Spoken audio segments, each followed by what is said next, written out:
And innovation and creativity doesn't happen in an environment which is so closed.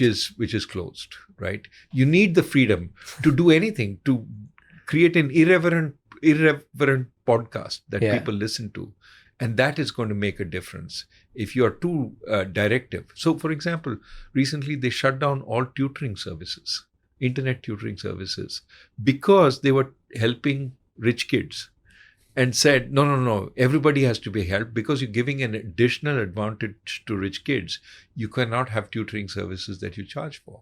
Really? So that's the kind of government intervention which hurts their economic growth.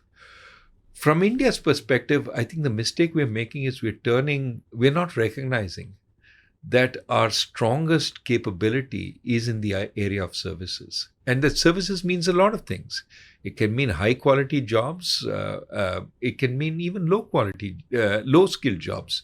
For example, a waiter is providing a service.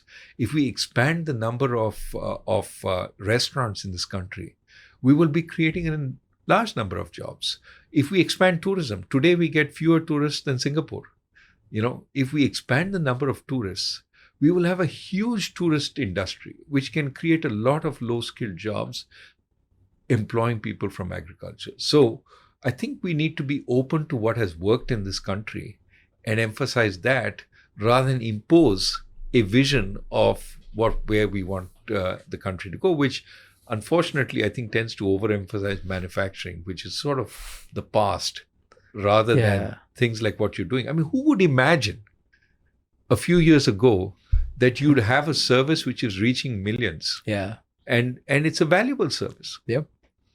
Well, on all three of them, I want to add something, because I was reading a while ago where for America, Elon Musk said the same thing.